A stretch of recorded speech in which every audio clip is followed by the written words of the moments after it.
यह एक भूतिया प्रेम कहानी है जो आपको रोमांच और डर के नए आयामों में ले जाएगी। कहानी का नाम प्रेम की परछाई। गांव के किनारे एक पुरानी हवेली थी जिसे लोग शापित महल कहते थे। उस हवेली की कहानियां गांव में बहुत खूबसूरत जगह थी। कहा जाता है कि हवेली में किसी समय राघव नाम का एक प्रेमी और उसकी प्रेमिका मीरा रहती थीं। राघव एक अमीर परिवार की थी जबकि मीरा गरीब घर की लड़की थी। दोनों एक दूसरे से बेइंतहा प्यार करते थे लेकिन समाज उनके खिलाफ था। राघव के परिवार ने अपने प्यार को मंजूरी नहीं दी। उन्होंने मीरा को राघव से अलग करने की कई कोशिशें की लेकिन दोनों ने एक दूसरे का साथ नहीं छोड़ा। समाज के विरोध के बावजूद दोनों ने इस हवेली में छुपकर रहने का फैसला लिया। हवेली में दोनों खुश थे लेकिन एक दिन गांव के कुछ लोगों ने उस हवेली में आग लगा दी। राघव और मीरा को वह आग।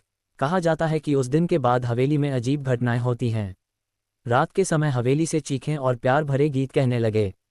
जो भी वहां जाता था उसे एक लड़की की परछाई दिखाई देती थी जिसका उसके प्रेमी को इंतजार रहता था। लोग कहते थे कि राघव और मीरा की आत्माएं आज भी उस हवेली में हैं और अपनी अधूरी हैं। बाद में उस हवेली में अयान नाम का एक युवा रहने के लिए आया।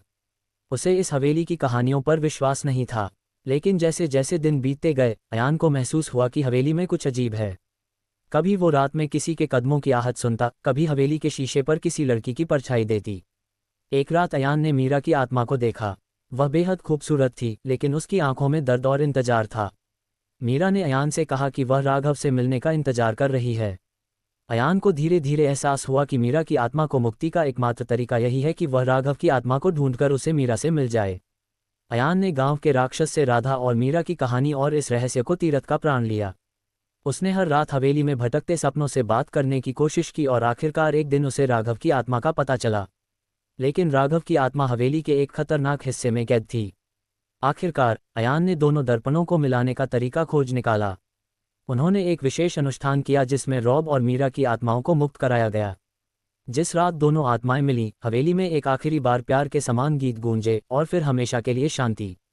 उसके बाद हवेली में कोई अजीब घटना नहीं हुई और गांव के लोगों ने समझा कि यह प्रेम कहानी अब अपने अंजाम तक पहुंच गई है। लेकिन हवेली आज भी खड़ी है, गवाह है उस अमर प्रेम की जो किसी भी बाधा को पार कर अमर हो। समाप्त।